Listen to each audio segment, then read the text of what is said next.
So, you're a prolific comedy creator here and in your native UK, and you've worked in various styles of comedy. I would call the Alan Partridge projects indicative of a kind of cringe comedy or a comedy of embarrassment, whereas most of your politically themed comedy, the thick of it, In the Loop, Veep, and The Death of Stalin, fit what you've called a quote-unquote comedy of hysteria. Right, yes.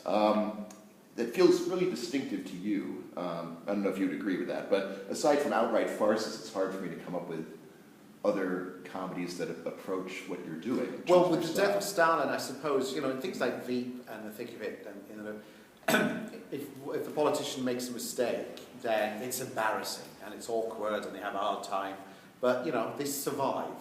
In The Death of Stalin, if they make a mistake, they could be killed. And so suddenly the stakes are high, which is why I've said it's kind of like a comedy of hysteria, in that the comedy is suddenly different. The jokes are more about crazy behaviour, paranoia, and hysteria, yeah. That's interesting because I would say there's a lot of continuity in style with The Thick of It. Oh, yeah. In that, even though they're not going to get their heads literally chopped off, they act as if they're going to. Yes, they act as if it's the most important thing in the world and that they are the most important person in the world. Yeah. So actually, you know, the level of embarrassment the next day is not that major, which is a great come down for them in that they discover they're not that important. Whereas here, it's, as I say, and also the consequences of their decisions as it affects the people in the Soviet Union are quite major. You know, they have in the middle of the film, it's a committee meeting about whether we send more people to prison and shoot more people, or we release people from prison and stop shooting people. You know, so these are quite fundamental issues. And the other thing I do about in this film is, you know, yes, there's comedy all the way through it, but also we're looking at events that are quite serious and quite grim. You know, it's all about torture and imprisonment and shootings and so on. So there's that background to it as well. I want to ask about that too. First, what is the tone of the graphic novels that are the film's primary source? Yeah, the graphic novels, what appealed to me about it was the story. I mean, it opened pretty much as in the film with a concert where, you know, Stalin rings up and asks for a recording and they haven't made one and they have to lock the doors and get them to record it again, and the conductor faints out of fear and knocks himself out, so they have to find another conductor in the middle of the night and all that, which is a true story. Yeah. It starts with that, it starts with the whole... So what appealed to me was that level of absurdity and yet based on truth that I like. Turning it into film, I felt we needed to make the dialogue richer, because the graphic novel, by definition, is a much more visual. So there's less dialogue and it's more visual storytelling. With the film, yeah, the visuals were important, but, you know, you've got this fantastic cast assembled, so you want each one of them to have a fully rounded character and you know, juicy dialogue to speak, you know. The story is this high wire act tonally because of what you've mentioned, and there is precedent, of course, black comedies like Kind Hearts and Coronets. Yeah. And To Be or Not to Be, very tricky material. Producers. The producers, sure. People keep mentioning Dr. Strangelove, and it's interesting. Dr. Strangelove, they were going to shoot that as a serious film, but it was only when they started shooting they realised, no, we're going to have to do this as a comedy because it's so absurd. Right. And sometimes, you know, with the darker the subject matter, comedy seems to be the only way you can process it. You know, you get that thing, nervous laughter. You know, people laugh when they really shouldn't, like at a funeral or something. Right. It's to do with the fact that you've got to express something, but you're so confused and overwhelmed by the incomprehensibility of what's happening that the only natural way you can express that is by a laugh.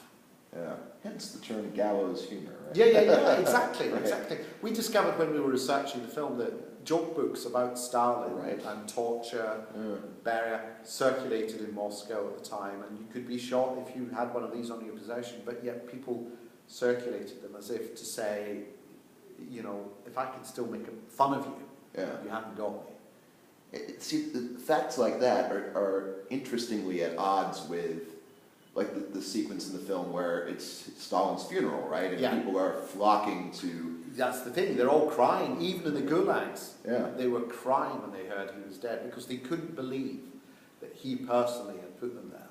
He was such a mythic figure he represented the fatherland that everyone was convinced that they were there because someone else had put them there, someone lower down.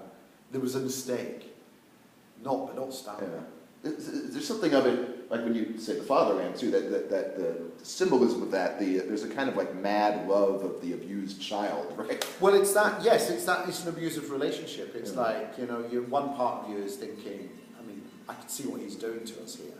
But another part is thinking, but I can't imagine anyone else, And you see that amongst the committee as well, right? Yes. And Beria, who's the chief villain, the kind of, the torturer, the head of the secret police, well, when Stalin's dead, he wants to get rid of the whole system. And you think, well, why didn't you do that earlier? Right. And it's because he had to, his way of surviving was to carry out Stalin's orders as effectively and as efficiently as possible. Right. Even though his plan was, as soon as Stalin's gone, to do the opposite. Yeah. That's an interesting dynamic that you see. With each of them has their own sort of maybe rationale to live with what they're doing under Stalin's reign. And even when he's removed, there's actually not that much thought about meaningful reform. It's more of they're driven by their own self-interest. It's survival. Even with his absence. Yeah. And to me, it seems like it says as much about the dark heart of human nature as it does about the political situation. Well, it's absolutely right, because this is an old story. This is like... Or Julius Caesar comes to mind. Exactly. Well, I was about to say in ancient Rome, when the emperor died, the 3 or 4 candidates for emperor, no matter where they were in the world, would just race to Rome because they knew they had to be the first one in Rome. Because if they weren't the first one in Rome, whoever was first in Rome would get them killed, because you can't have any competitors left. And so that's what it is. It's a fight for survival. It's like, I better kill him because he's going to kill me. It's a kind of 7 or 8 man Mexican standoff. Yeah. Can you talk about your rehearsal period and how you run it? Let's start there. Well, only in the writing process is very long, and we do a lot of research, and we work hard on getting the script absolutely right, and we're happy with. And then, changing hats and becoming the director, it's all about then making it look like it hasn't been written. That in fact the dialogue is happening naturally in front of you. And that's about really getting a cast in who are comfortable taking the dialogue and maybe just delivering it in a slightly messier way, or not waiting for the cues, talking over each other. But they'll only do that if they know they've got the safety net of the lines, And there are certain lines that have to be said precisely, but there are other moments where I just think, tell them, say something roughly like this, and it's all about telling them that they don't have to sell the joke, that it will be funny because of what it is. So they don't have to perform it in a funny way, they have to perform it in a real way. And that's what the rehearsal period's about. It's about exploring, you write a scene and it's got, say, 5 people in it. But actually, once you get those 5 actors in a room, you start to realise actually where the dynamics of power are, and therefore you suddenly notice somebody hasn't said anything for 3 minutes, and it's just basic things like that. And is there something funny about how they're all looking at each other, about how who's going to be the first to put their hand up, and who's going to be the last one to speak, which you can't work out on the page. You have to work out physically, and that's what that's about. And then do you do one more pass on the script? Yes. So the writers are always there at the rehearsals, so that if anything new comes up, we can discuss it at the end of the session. They'll go and then feed it into the script, so that there's time between that and the shoot to feed that into the script, and then give it back to the cast to learn.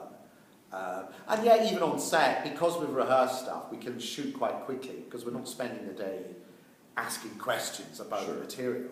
So we can just get on and shoot it. But it does mean at the end of the day, there is time to try a few other things out. So there's some moments in the film where Vasily has a tussle with his guard autopsy scene that goes on for about a minute. And we just, because by the 5th take, we just thought, wouldn't it be funny if this didn't stop? Yeah. and it was, and so that's the version it goes in. That's interesting. Did you have the luxury of this kind of rehearsal run-up in television? Yes, yes. I mean, it's unusual. Yeah. And they would tell me it's unusual, and you know, in terms of people budgeting and so on, it doesn't fit their scheme, because, you know, you hire the actor for this period because they're going to film. That's when they start filming. Yeah. And I say, no, I need the actors 3 weeks beforehand. But trust me, it'll make things happen quicker when we are filming. Right. But once we set the tone maybe for years to come. Yeah. But once, and the actors all love it, by the way. They all say, I wish we could do this in every production, because, you know, they get to know each other's character. They get to do it in story order. They get to just play around. It means they turn up on set not with 101 questions and never having met anyone else and all that kind of trepidation. Right. So for me, it's something I've always done, and I've just assumed that that's what you do. It's only, you know, the more we do it, the more I find out that it doesn't happen that often. And it does strike me strange, because also it doesn't cost that much to hire a room like this and get people in. Right. You don't have costumes, you don't need, you know, you just block it out. Whereas on set, that's the most expensive part of the shoot, because you've got 200 people and all the equipment and the location, and time is running out. Right. Now, is this something you came to organically or instinctively, or do you have a background in theater at all? Or? No, it came right from the very first radio show I did was a thing called On the Hour that became the day-to-day of television. It was like a spoof news thing, but I wanted it to sound real. Yeah. I thought the only way to make it sound real is to give the performers the gist of the story, but tell them to say it in their own words. So that, and then I'd edit it, because it was radio, you could do jump cuts. I'd edit it to make it sound like it was put together for that evening's news. So it sounded genuine, but that made me realise that when you work with performers who have that instinctive comic ability, getting them to improvise around a subject throws up all sorts of new. I like being surprised, that's the thing. Yeah. I'm not asking them to do exactly what I've written. I want them to kind of surprise me with something else. Yeah. And that allows that to happen. Before I get the hook here, we should talk a bit about what the film says. And it says something different than you initially thought when you embarked on it. When I made it, you know, I decided to make it about 3.5 years ago, and we shot it 2 summers ago. And it was more a kind of warning of what could happen in a democracy if democracy frays at the edges and falls apart. Now it's a kind of strangely relevant, it's sort of saying this is what's happening to democracy. You know, if you take your eye off the ball, don't think that because you have a democracy that it's permanent and that it's perfect. It's not. It only stays if you keep committing to it. You know, so don't, you know, vote, register, go out and vote, participate. If you don't participate, then in that vacuum, someone will step in and go, oh, I think I'll just change all the rules now. Before I researched you, I would have thought of you as maybe somewhat of the bad boy of British comedy. I don't know if you're looked at that way at home or not.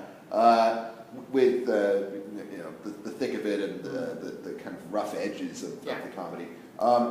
But you all have this love for classical music, you have this love for Dickens, which you're going to explore by doing a David Copperfield film. But then that's writing, isn't it? Writing allows you to be something else. You know, you don't have to be the character you're writing, and you don't have to talk like the character you're writing. You know, and you can sort of let your id out, maybe. Yeah. Because you have a rep for being very calm and friendly presence. But then I was to do with comedy. I just want to make the best comedy I can, and I think if you have a tense set or a stressful set, you're not going to get much comedy out of that moment. Right. You might get some drama out of it, but you're not going to get comedy. I think you have to have a relaxed atmosphere on set, really. I'm sure you might have had 1 or 2 dreams of being a dictator on the set, though. Well, it's funny. I realised as in the Death of Stalin, there's a big crowd scene where people die, and I remember in the middle of the night pointing at people, deciding who were going to die, because they then had to drop to the floor. Yeah. And I just thought, this is crazy. I'm going, you're dead. Go on, dead. No, I'll keep you alive. You're dead. You know, you're dying. You know, I just thought, this is madness. This is how you go insane. Yeah. You know, ordinary people around like that. Well, you've made it out. You've survived. So far, yeah. Best of luck with the film. Thank you very much. Thank you.